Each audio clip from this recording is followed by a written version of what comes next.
Good evening and welcome to the Job Search Solution, the radio program where we talk about looking for a job, changing jobs, changing careers, hiring. And as always, we begin with a prayer. Dear God, grant us thy peace and thy mercy, thy will be done. And in just a few minutes, Rich Levinsky is going to be with us talking about consultants in the workplace. 2 sessions this evening about consultants and some of the issues that surround them. Wanted to begin this session by talking about the top 5 mistakes that candidates make when they think they have been eliminated after a job interview. So you think you've been eliminated. Maybe you get down to the finals and you don't make it for one reason or another. Most people just quit, stop, don't do anything, figure doggone employer told me I was a good candidate and then they didn't wind up hiring me, and shame on them, and I didn't want to go to work there anyhow, which is not true, but then people think that. So the first mistake is they don't follow up with the interviewing or hiring authority right after they feel like they've been rejected. 70% of the time, you're not going to hear anything from a prospective employer, just nothing. Maybe that's an exaggeration, but 60% of the time, they're just not going to tell you anything. They're going to go on about their business and hire somebody. No does not always mean no. Just because you think you've been eliminated from contention doesn't mean that you shouldn't follow up with the hiring authority, thanking them for their time, being very gracious, and expressing interest in the company and the job in the future. Keep that door open. I've seen situations years ago. I had a situation where I had 9 candidates in the interviewing process. The employer offered the job to the first 8 of them, and they all turned it down for one reason or another. The 9th guy got it. Now, it took him a week to go through all those 9 people, but you just never know. So make sure you're gracious and you keep the door open regarding the employer. Second mistake is not letting the hiring or interviewing authority know that you would still like to be considered for other opportunities in the company.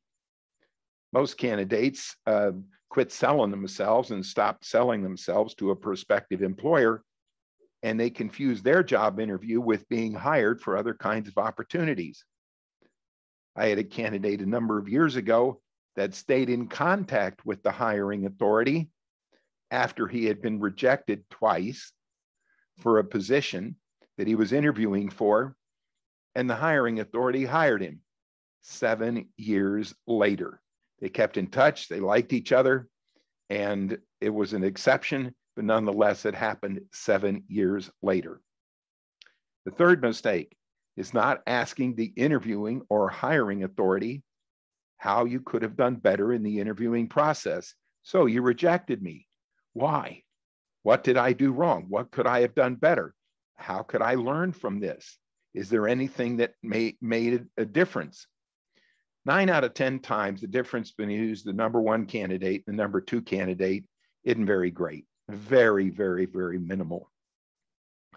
And by asking that, you increase your odds with that particular employer, but you also endear them by asking them to help you out in the interviewing situation. What could I have done better? How could I learn from this? Now, most of the time, you may not get very much information, but at least you're going to find out what you might have done differently or what might make the difference. And just for the sheer reason of asking might get you back in the queue with the hiring authority, following up even when you feel like you've been rejected. The fourth mistake is people don't ask the interviewing or hiring authority who else they might know that might need a good employee. Look, controllers hang around with controllers. Vice presidents of sales hang around with VPs of sales. Plant managers hang around with plant managers. Do you know of anybody that might need my skills or have an opportunity for me? Who do you know? And sometimes they'll feel badly about not hiring you and give you the names of all of their friends. And you can call them and say, you know, this hiring authority that I was just interviewing with mentioned that you might need somebody along the line of what I've done. So ask them, who else do you know down the line?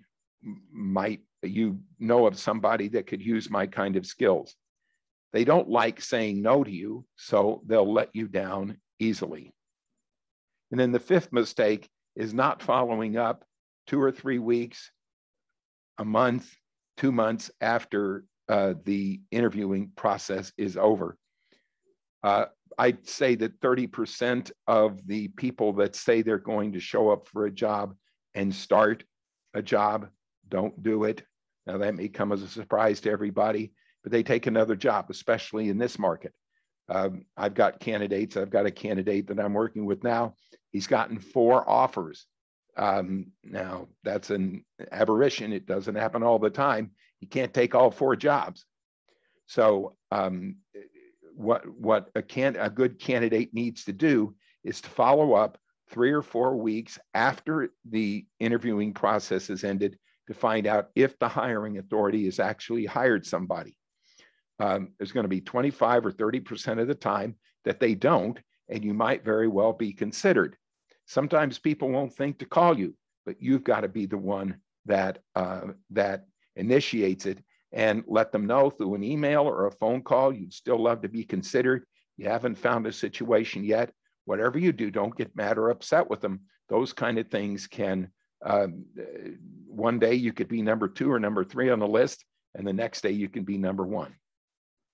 All right, we're going to take a short break. Stay tuned. This is Tony Bashara with the Job Search Solution.